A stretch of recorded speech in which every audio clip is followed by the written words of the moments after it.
Hi hello and welcome back to మన passion. ఊరు పేరు భైరవకోన. సందీప్ కిషన్, వర్ష, కావ్య తాపర్ అండ్ వైవా హర్ష వీళ్ళందరూ కలిసి నటించిన సినిమా ఇది. మొన్న నైటే పెయిడ్ ప్రీమియర్ షోస్ పడ్డాయి భయ్య, అండ్ నేను అది చూశాను. బట్ నిన్న కాస్త బిజీ ఉండడం వల్ల రివ్యూ ఇవాళ పెట్టడం జరుగుతుంది. So let's jump right in short movie గురించి చెప్పాలంటే too many inspirations and not proper execution అనేది నా ఫీలింగ్ భయ్య. ఇన్ డెప్త్ రివ్యూ గురించి చెప్పాలంటే ఫస్ట్ హాఫ్ అయితే భయ్య ఏదో వెళ్తూనే ఉంది ఎంతకీ అవదేంట్రా సామే అని అనిపించింది భయ్య. సందీప్ కిషన్ సినిమాలో ఒక దొంగ క్యారెక్టర్ చేశాడు, అండ్ కానీ ఫస్ట్ హాఫ్ మొత్తం ఒకే ఒక దొంగతనం ఉంటుంది భయ్య. ఆల్సో ఇంకోటి భయ్య, ఫస్ట్ హాఫ్లో నేను బాగా నోటీస్ చేసింది ఏంటి జాన్ గారు ఏంటిది జాన్ ఓకే ఎవడి జాన్ అని అనుకుంటున్నారు కదా. ఎస్, వైవా హర్ష పేరు జాన్ భయ్య సినిమాలో.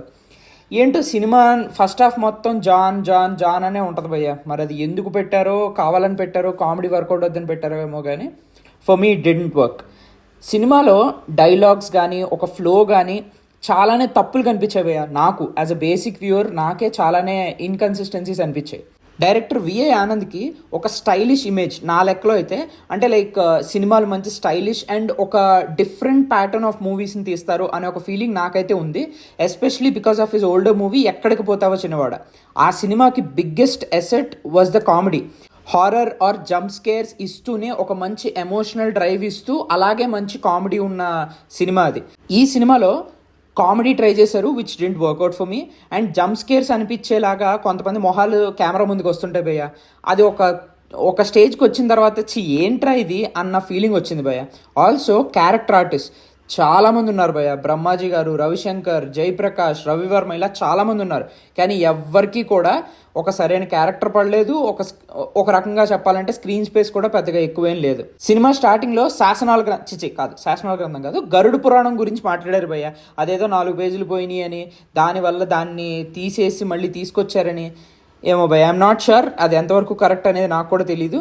అలాగే సందీప్ కిషన్ గారికి ఒక క్యారెక్టర్, ఈ క్యారెక్టర్ గురించి మనం తర్వాత మాట్లాడుకుందాం. ఆ క్యారెక్టర్ వచ్చి భైరవకోనలోకి ఎవరు కారణం లేకుండా రారు, వచ్చిన వాళ్ళు ఎవరు కారణం లేకుండా వెనక్కి వెళ్ళరు అని చెప్తారు. ఓకే, సందీప్ కిషన్ కంటే కారణం ఉంది. దెన్ వైవా హర్ష ఎందుకు వచ్చాడు? కావ్య తాపర్ తను ఎందుకు వచ్చింది? మరి తనకేం కారణం ఉంది? No idea. ఆల్సో ఇంకో విషయం భయ్య, మన సాయి కుమార్ తమ్ముడు గారు ఉన్నారు కదా, రవిశంకర్ గారు, ఆయన దగ్గర ఉన్న ఒక పనోడు తన పేక్ కోసుకుని చచ్చిపోతాడు భయ్య. కానీ ఆడికేం కాదు. ఓకే, అది ఎందుకు అనేది మీకు సినిమా చూస్తే అర్థమవుతుంది. బట్ అదే ఫీలింగ్లో ఉన్నప్పుడు వెన్నెల కిషోర్ని తల మీద ఒక్కటి పీకి హీరోయిన్ హ్యాండ్ ఇచ్చి జంప్ అయిపోయింది భయ్య. How is that even balancing out? ఈ రెండు ఒకే లాగా జరగాలి కదా, కానీ జరగలేదు. So these are some sort of inconsistencies that I noticed. ఇక మనం వెన్నెల కిషోర్ గారికి అయితే అమ్మాయిలంటే పరమచిరాకు. ఎందుకో చెప్పండి అని అడిగితే ఇప్పుడు టైం లేదు అని వెళ్ళిపోతాడు. ఎక్కడికో నేను ఇప్పుడు చెప్పను, కానీ ఇప్పుడు ఎందుకు భయ్యా చెప్పేస్తే ఒక పని అయిపోద్ది కదా. ఇప్పుడు ఆయన బ్యాక్ స్టోరీ కోసం నువ్వేం సపరేట్గా సెకండ్ పార్ట్ తీయవు కదా. సో ఒక 2-3 ముక్కల్లో చెప్పేసి ఉంటే బెటర్ అని నా ఫీలింగ్. ఇంకా last but not the least ఒక important and very important character గురించి చెప్పాలి. అది కూడా కొంచెం డిఫరెంట్గా ట్రై చేశాను భయ్య, బేర్ విత్ మీ. పెద్దమ్మ ఒక ఊరు ఇచ్చావు, కానీ ఆ ఊరు ఆచారాలు గ్రహచారాలు ఏంటో చెప్పనంటావు.